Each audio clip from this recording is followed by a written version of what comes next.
Hi guys, in this video I want to introduce you the Ratlines, the Nazi escape routes after World War II.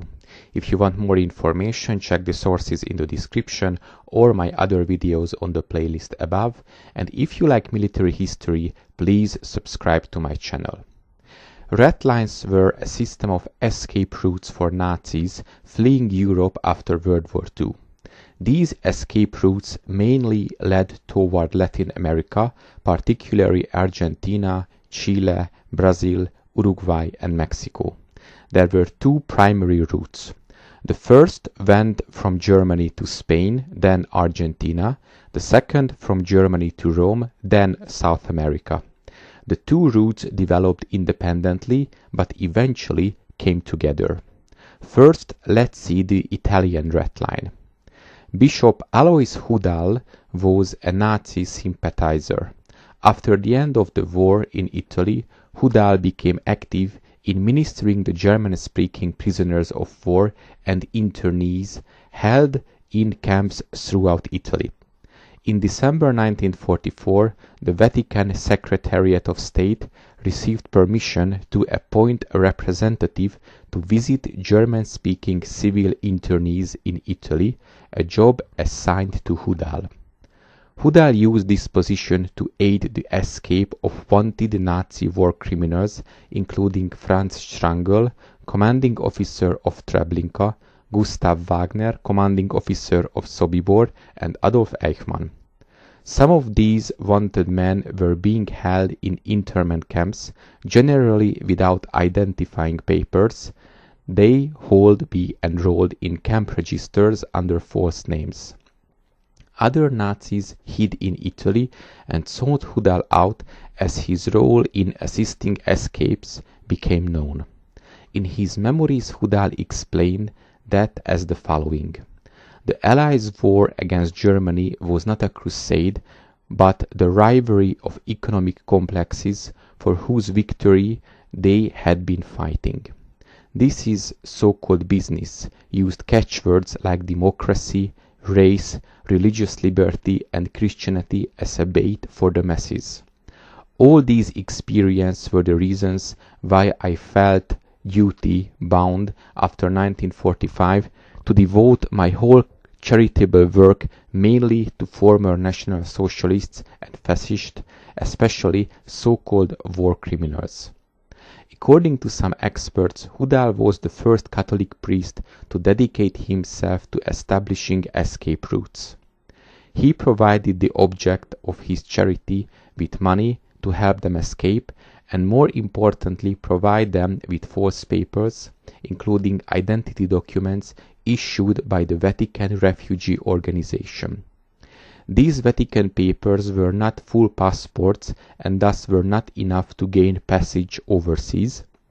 They were rather the first stop in a paper trail.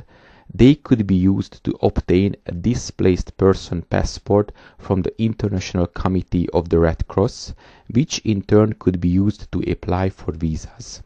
In theory, the Red Cross would perform background checks on passport applicants, but in practice the word of a priest or particularly a bishop would be good enough.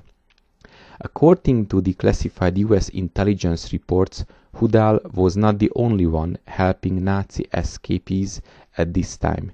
There was an Argentine Ratline as well. In his 2002 book The Real Odessa, Argentine researcher Goni used new access to the country's archives to show that Argentine diplomats and intelligence officers had, on Peron's instructions, vigorously encouraged Nazi and fascist war criminals to make their home in Argentina. According to Goni, Argentina's first move into Nazi smuggling was in January 1946, when Argentine Bishop Antonio Caggiano flew to Rome, where Caggiano was due to be appointed cardinal.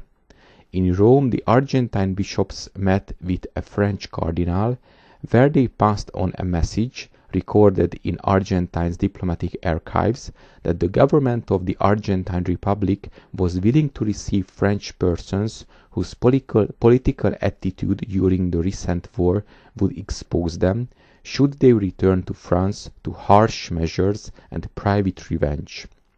Over the spring of 1946, a number of French war criminals and Vichy officials made it from Italy to Argentina in the same way. They were issued passports by the Rome Red Cross office. These were then stamped with Argentine tourist visas.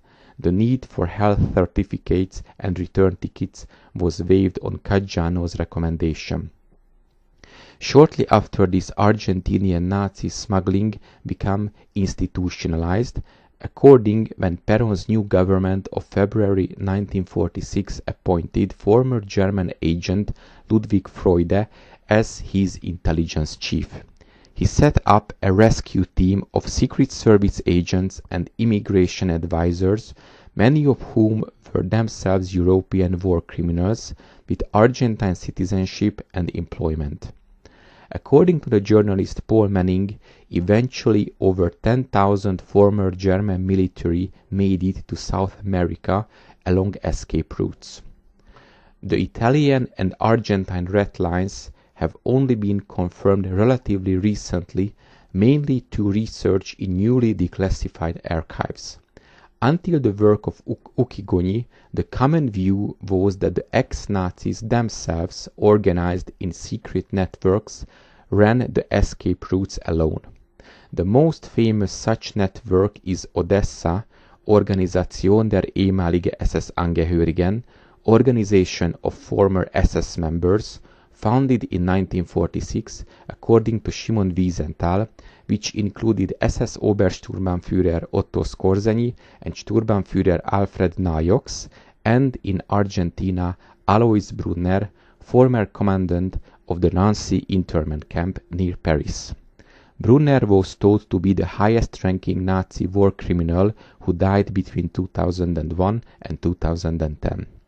Szymon Wiesenthal, who advised Frederick Forsyth on his early 1970s novel script The Odessa File, which brought the name to public attention, claims that Odessa started in Austria, where many Nazis had retreated and gone to underground.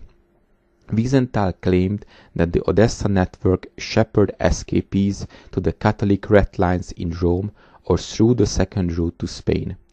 Odessa was supported by the Gehlen Organisation, which employed many former Nazi Party members and was headed by Reinhard Gehlen, the former German army intelligence officer employed post-war by the CIA. The Gehlen Organization became the nucleus of the Bundesnachrichtendienst, the German intelligence agency directed by Reinhard Gehlen from 1956 until 1968. Thank you for your attention. See you in the next video.